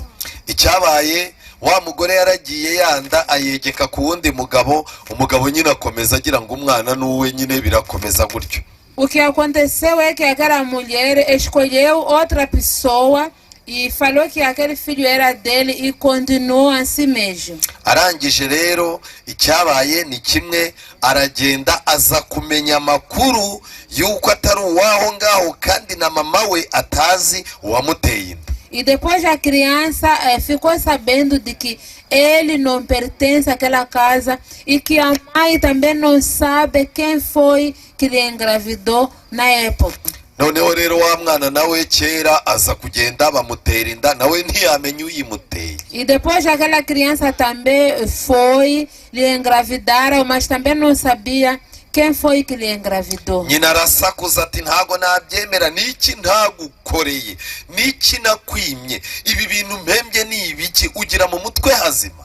E depois aquela mãe começou a gritar pela sua filha: por que você fez isso comigo? Eu fiz de tudo por ti.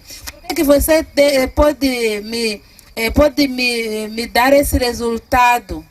Arangije umwana abwira nyina ati shyira umupira hasi, nta kintu kidasanzwe cyabaye. E depois a criança numa calma respondeu à mãe: mãe, não aconteceu nada demais, mesmo você se acalmar. Ntibambwiye ko nanjye ariko wambonye, tuza rero. Eu também já sei que você me concebeu da mesma forma, então é melhor você ficar na tua. Kuva uwo munsi uwo mubyeyi yatangiye kurwara, arwara indwara z'umuvuduko kubera ko iryo jambo ryahoraga rimurya mu mutima. A partir desse dia, essa mulher começou a ter problemas cardíacos porque o coração dele, ou aquela palavra sempre estava roer no seu coração. Ibi bintu murimo gukora mu ngo zanyu ngo murimo murahimana, ibi bintu murimo gukora mu ngo zanyu ngo umwe ngo yarushije undi ubwenge, ejo muzabibona mu bana banyu. Essas coisas que vocês estão a fazer nas vossas casas, que vocês estão guhimana, nukwereka umuntu yuko ubwo guhimana ni iki mu rurimi rwanyu? Yego, guhimana, kwereka umuntu, mbega gutuma umuntu ibintu, hano habuze umuntu uzi guhimana icyo ari cyo kandi musanzwe mubikora.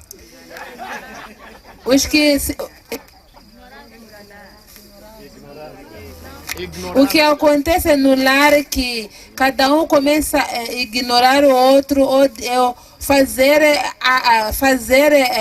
tipo, eu vou te mostrar.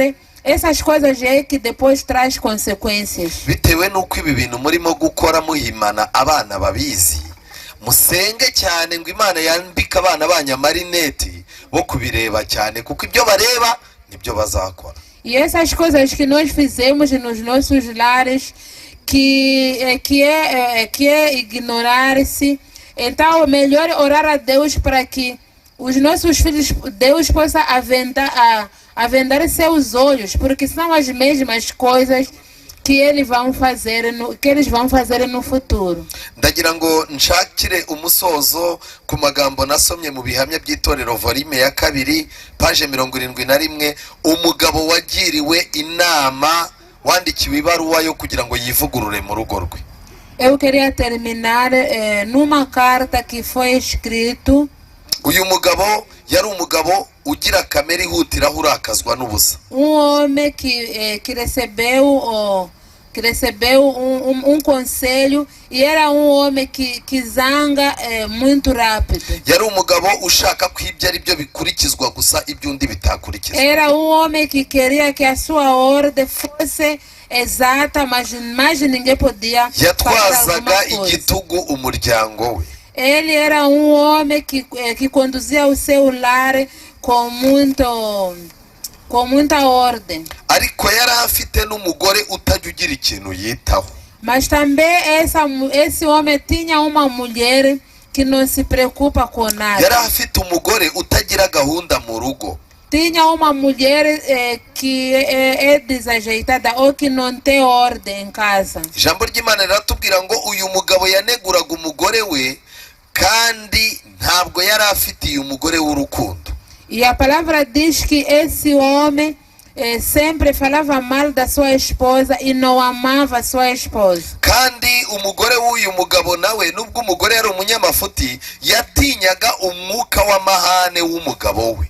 E também, apesar de que essa mulher era desajeitada, ela também tinha medo daquela clima do seu marido, ou da ira do seu marido. byageze aho abana b'uyu mugabo batamukunda barangiza bakamugirira urwango ruruta urukundo bamufitiye.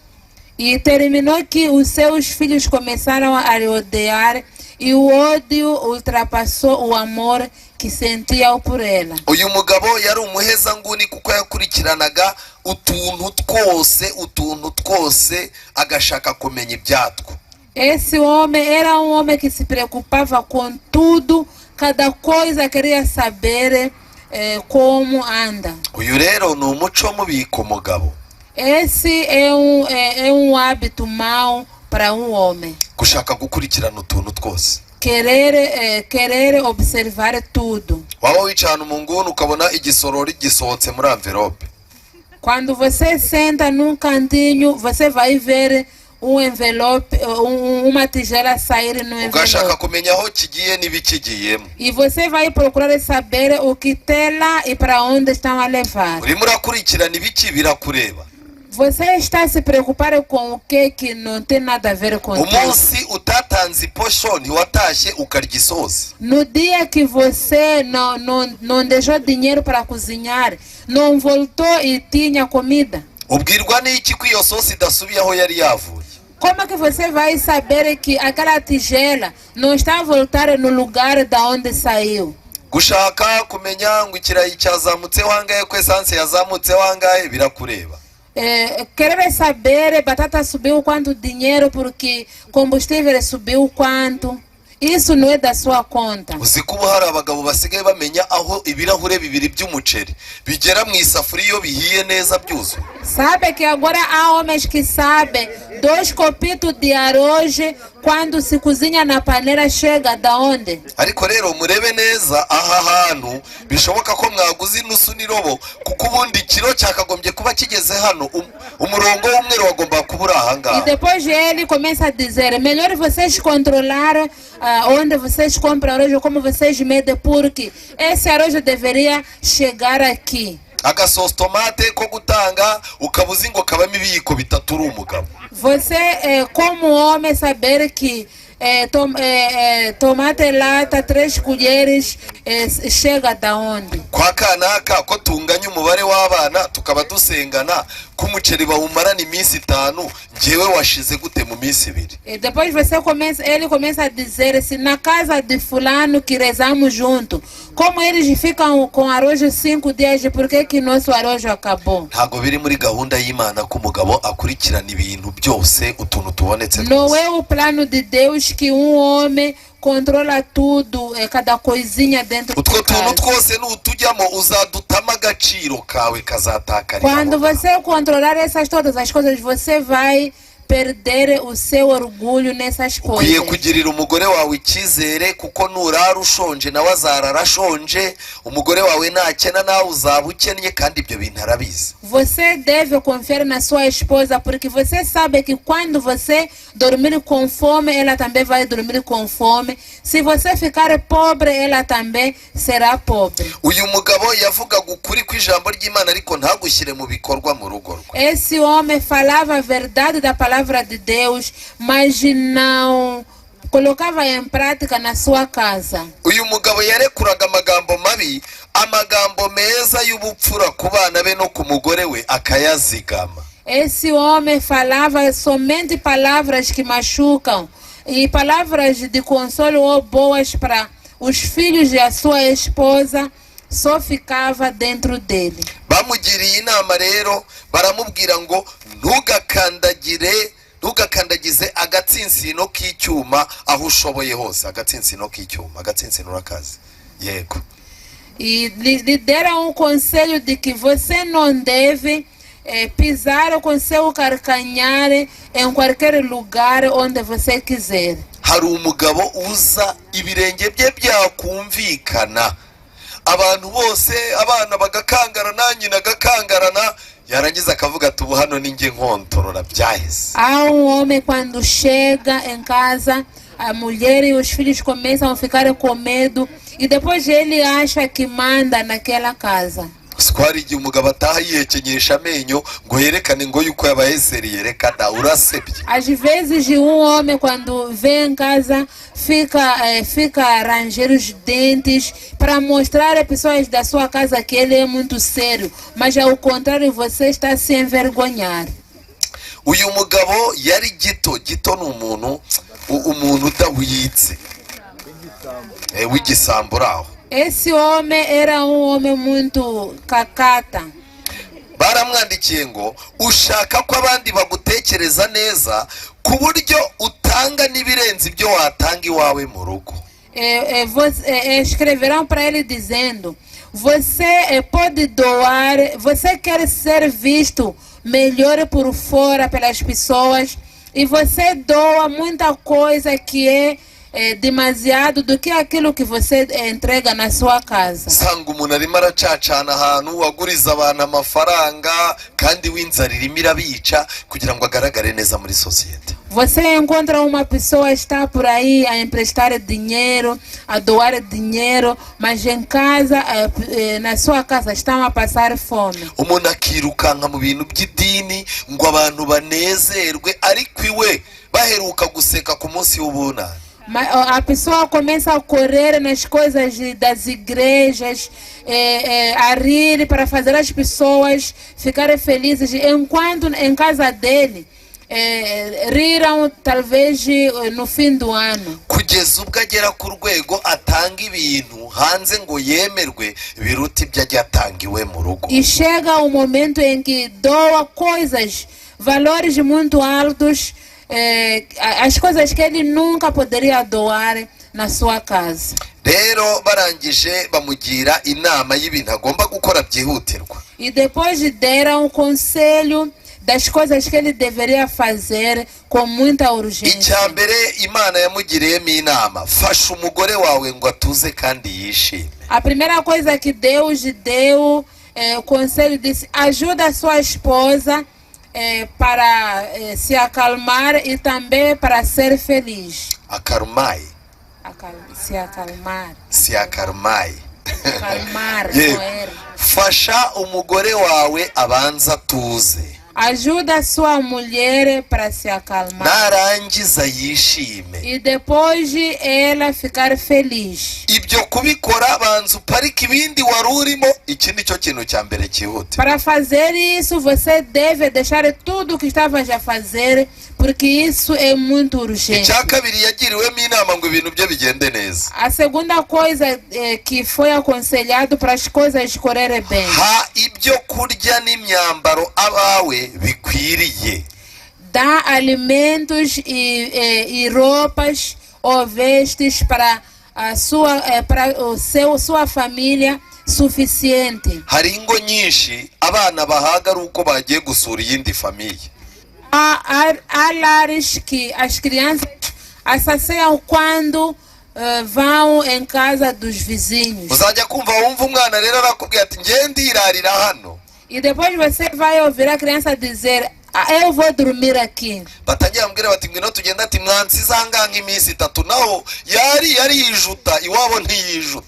E a criança começa a dizer: eu estou a pedir me deixar aqui 3 dias depois de vir para casa.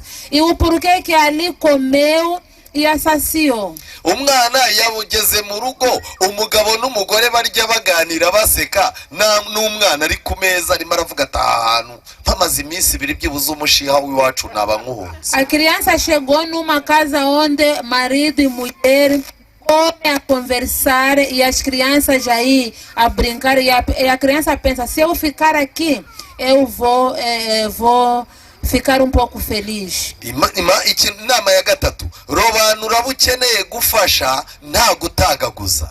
E primeiro conselho, escolhe pessoas que você deve ajudar sem nta gutagaguza. Robanura mu bantu ukeneye gufasha, urebemo ab'ingenzi kandi utange udatagaguza. Sem gastar muito. Ikindi kintu gikomeye, gerageza utange ibihamya bifatika by'urukundo rususurutse. A outra coisa, tenta dar testemunhos urukundo rususurutse. Um amor quente. Amore quente, urukundo na amore. Yego, gerageza ugire urukundo rususurutse. Tenta ter um amor quente. Ikindi kintu cya inama ya gatanu, hagarika gushakisha amakosa ku mugore no kumukangara. Ibyo bintu bihagarike. Quinto conselho, para de procurar falhas falhas na sua esposa e para também de atormentá-la. Hari abantu benshi b'abagabo usanga wagira ngo bakoze mu biro by'ubutasi kugira ngo batate abagore babo, ku buryo aragutata kuri telefone, agutate moto igutwaye cyangwa imodoka, atate koko niba wagiye kwa mama wawe, atate kuri ku rusengero, ibintu byose umugabo ugasanga bigize ubutasi. Há homens que parece que estudaram a investigação. E a mulher quando faz qualquer coisa, ele começa a investigar no telefone, ele começa a investigar onde você foi, se você foi mesmo no mercado ou foi mesmo em casa da sua mãe. Todas as coisas que a mulher faz, parece que ele torna isso uma investigação. Inama ya gatandatu yahawe uyu mugabo. O sexto conselho que esse homem recebeu. Ikuremo ko itorero ari amafaranga yawe rishaka, ahubwo ni wowe rishaka. Tira na sua mente que a igreja precisa do seu dinheiro.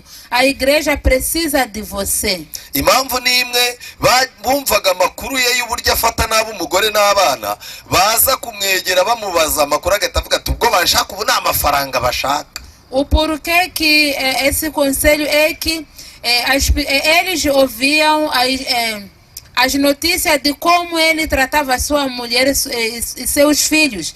E quando as pessoas começavam a lhe aproximar, ele já começava a pensar que assim que me aproximaram é porque querem dinheiro. Inama ya karindwi yagiriwe. O sétimo conselho. Uburyo ushakamo amafaranga bwatumye ubera benshi inzitizi.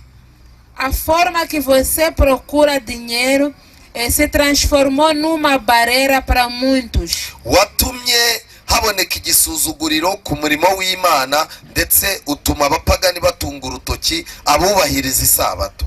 Você fez com que a obra de Deus fosse desprezado pelos gentios e também fez com que watumye abapagani batunga urutoki abubahiriza isabato. E fez com que os gentios começassem a apontar as pessoas que descansam no sábado. Kugeza ubwo abapagani bavuga bati aba nabo ntacyo baturusha ni icyokereka. E chega um momento que os gentios começam a dizer que esses aqui não tem nada demais, só eles são uma tortura, só trazem calor.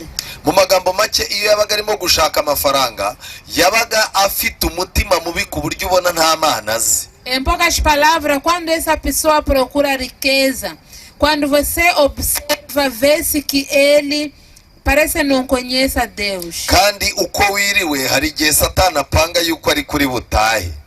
E também da forma como você passou o dia, Satanás planeja que é assim mesmo como você há de ir para casa. Uko wabwiraga abakozi biwawe ku iduka ubabwira ngo kiriya cy'urutwe zana hano, akaba no mu rugo ari kubwira umugore ngo kiriya cy'urutwe zana ahangaha, ntumenye kubitandukanya iby'iwawe n'ibyo ku kazi. Assim como você trata seus trabalhadores, você começa a dizer seu cabeção, venha para aqui, traz isso aí aqui. E quando chega em casa, usa as mesmas palavras e não sabe se diferenciar no serviço e na sua casa. Kugeza ubwo abapagani bavuga bati umva niba abantu bazajya mu ijoro bameze nk'uyu sinzarijyemo. E depois os pagãos começam a dizer, se no céu vai pessoas como este aqui, então eu não vou para lá.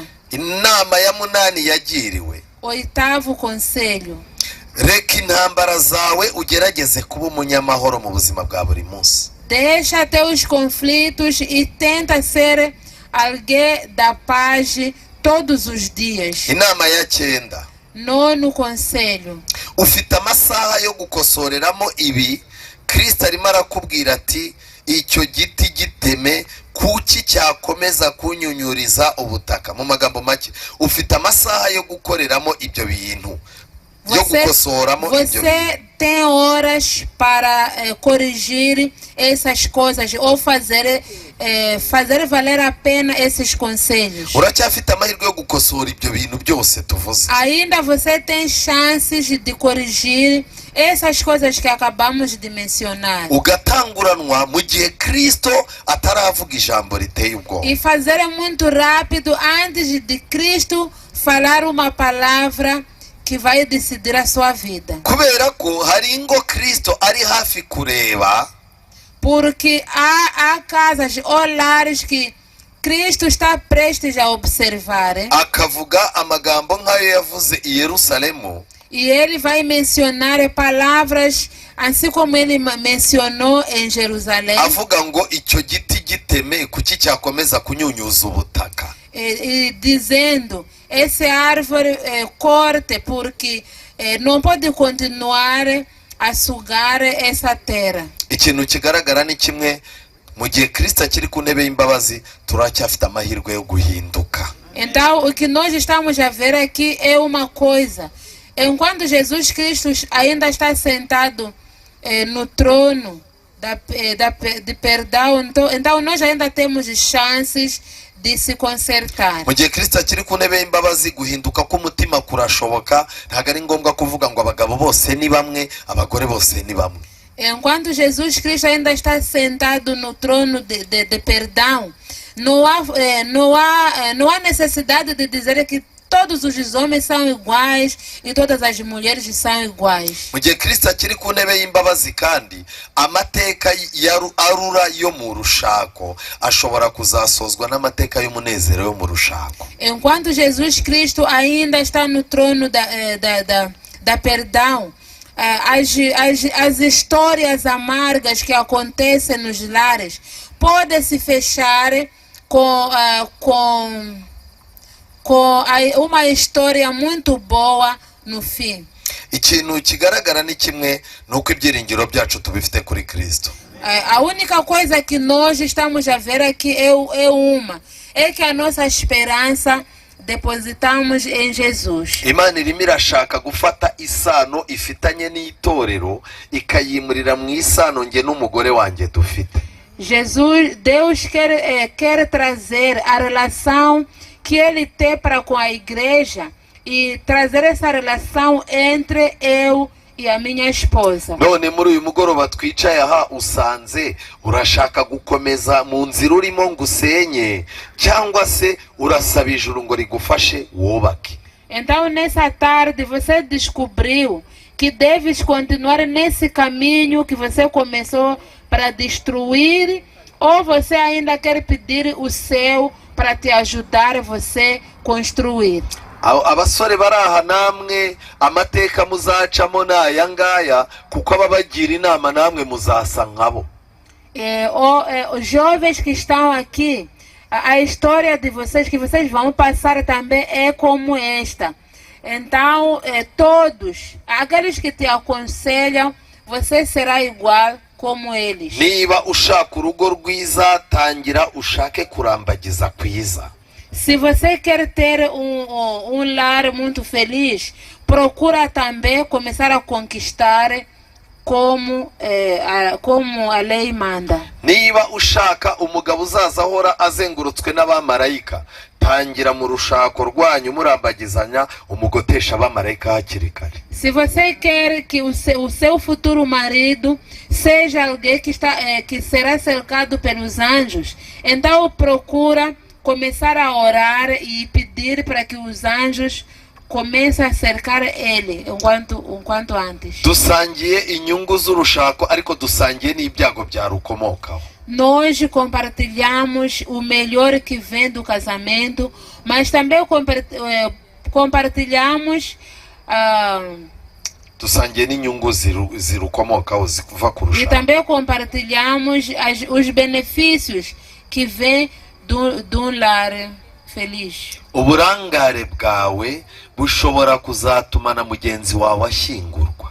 A sua distração pode fazer com que o seu parceiro possa ser enterrado. gupfusha ubusa kwawe ndetse no kutareba kure kwawe bishobora kuzagira umunsi umwe ukabibona mu maso h'abana bawe. A sua forma de estragar as coisas pode fazer com que os seus filhos vivam também nas consequências. Ikintu kigaragara ni kimwe, dusangiye inyungu, dusangiye n'ibibazo. O que nós estamos a descobrir aqui é que nós compartilhamos os benefícios e também compartilhamos os problemas. Mugikennye, ubuzima bukigoye, umugabo yajyaga gusohoka ugasiga umusengeye ukamuragiza Imana kandi ukabwira Imana kuza kumuha umugisha aho agiye, kandi yataha ukabona ko hari ikintu atahanye. Quando vocês ainda eram pobres, você orava pelo seu marido para que Deus possa lhe acompanhar e ter alguma coisa, e também você conseguia ver resultados, e quando voltava tinha mesmo alguma coisa. None ubu usigaye umukurikiza amagambo ndetse n'isura mbi ku buryo yirirwa yumva isi yamubereye ikuzimu. Mas agora você, ele quando sai, você ele acompanha com palavras muito duras, e lá onde ele vai ficar ao longo do dia, parece que o mundo se transformou num... Se transformou no abismo, sei lá. Ahantu umuntu ari habi hadasobanutse. Sim, no abismo. Ariko uyu mugoroba nagira ngo umenye ko umuntu mwafatanye ikiganza, umuntu mwafatanyije ubuzima, mwarangiza mugasangira byose, mugasangira n'isano y'amaraso, uyu muntu ugomba kumwitondera kuko uzamubazwa. Mas nessa tarde eu queria vos dizer que para ter muito cuidado com alguém que você pegou na mão, alguém que você compartilhou a vida, alguém que vocês compartilharam o sangue. Tenha muito cuidado com essa pessoa, porque o céu vai te cobrar isso. Umunsi umwe abantu bari muri bisi rwose, hano nabonye mufite amabisi manini cyane. Dia alguém estava numa chibombo ou num carro de transporte, num TPM, sei lá. Yego. Noneho harimo umuntu umwe wicaye atuje. E ali tinha alguém que estava sentado com muita calma. Hinjira undi muntu winjiye wiyenza nabi. E entrou mais uma pessoa que fazia muita confusão. Aratangira, abandi bakamubwira bati tugabanyiriza umuyaga, wakafungura kawubashyiraho.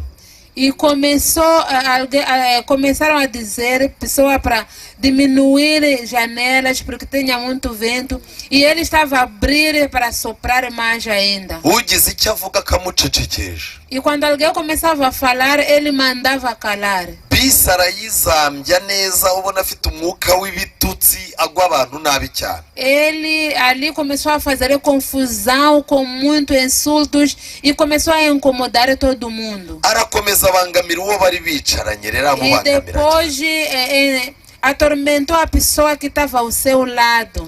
Abantu barababara bati uriya muntu kuki abangamirwa ntagire icyo akora. E depois as pessoas começaram a dizer: por que aquela pessoa está a ser incomodada, mas não está a fazer nada? Ariko byaje kurangira abwiye shoferi naba aramubwira ngo ku cyapa cy'imbere ndasigara.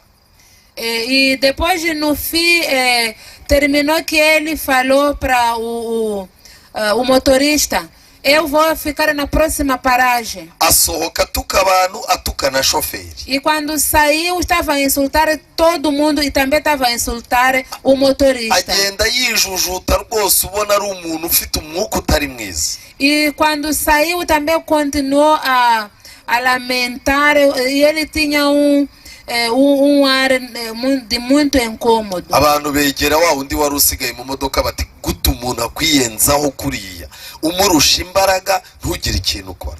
E depois as pessoas que estavam ali aproximaram a pessoa que estava ali sentado. Por que uma pessoa pode te incomodar daquele jeito?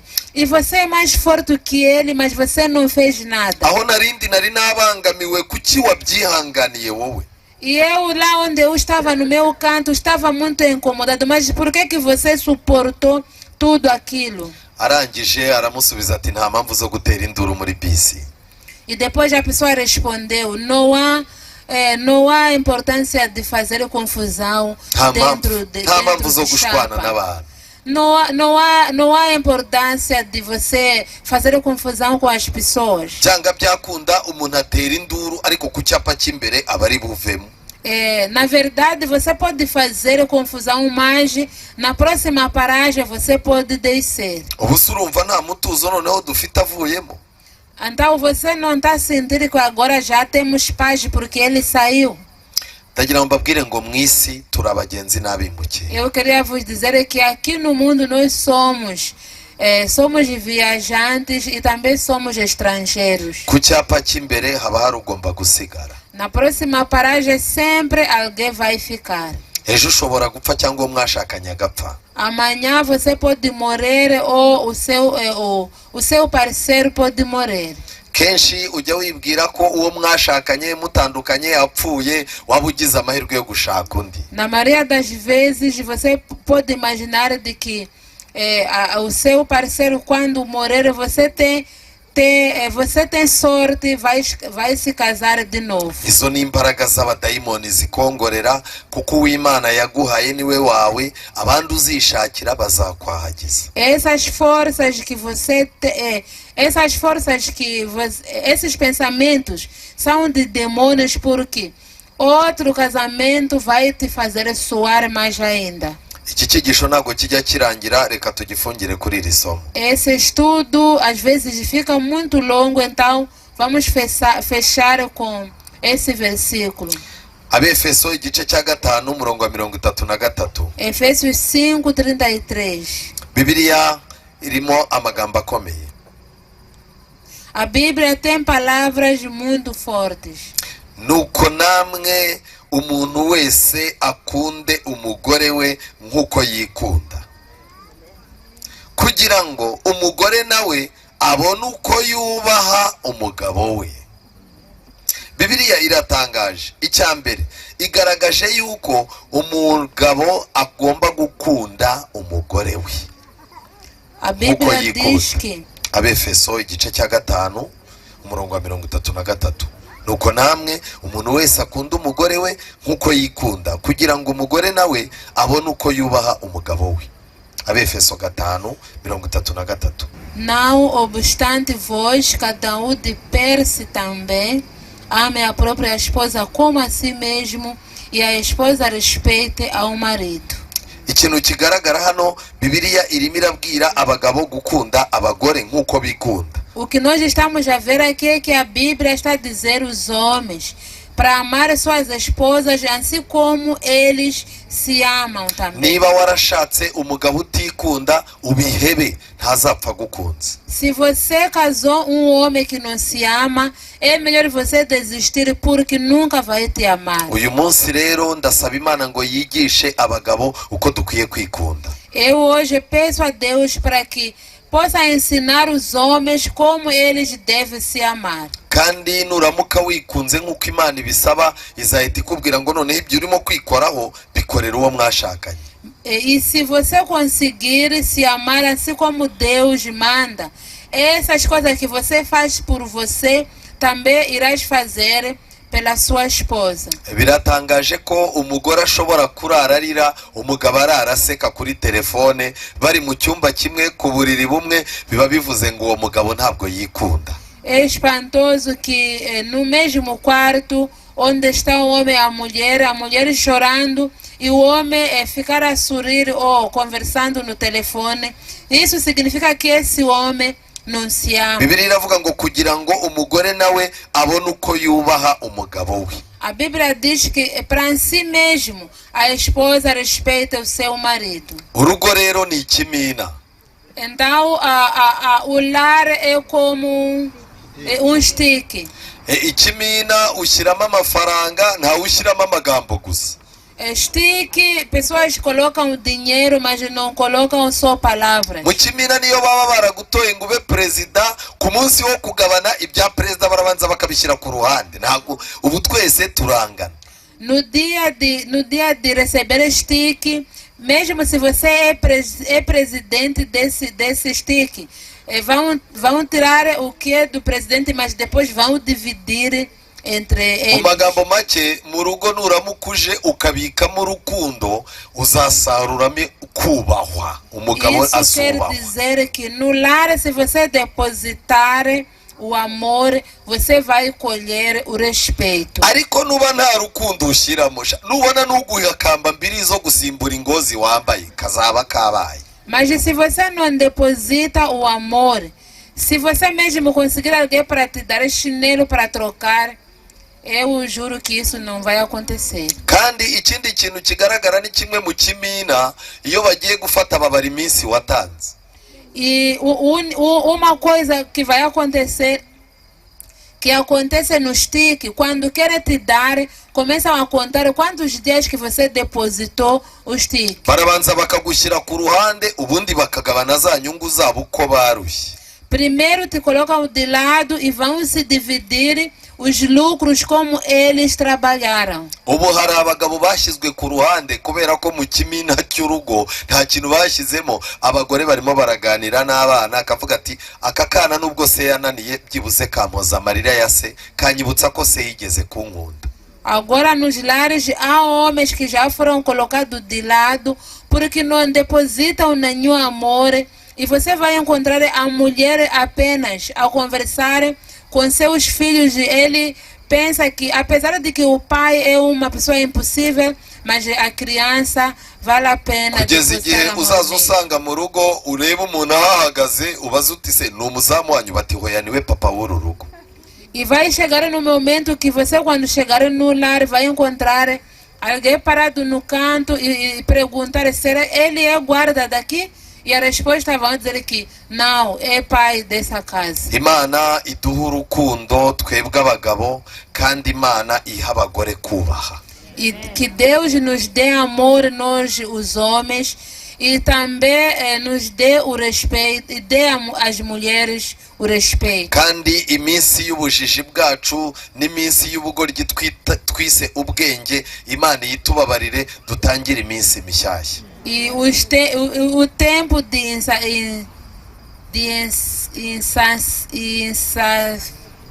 iminsi yacu y'ubujiji n'ubugoryi twise ubwenge, Imana iyisimbuze iminsi yo kwihana no gutangira kugendana nayo. Os tempos da imprudência que nós vivemos, que Deus possa trocar para nos dar a inteligência,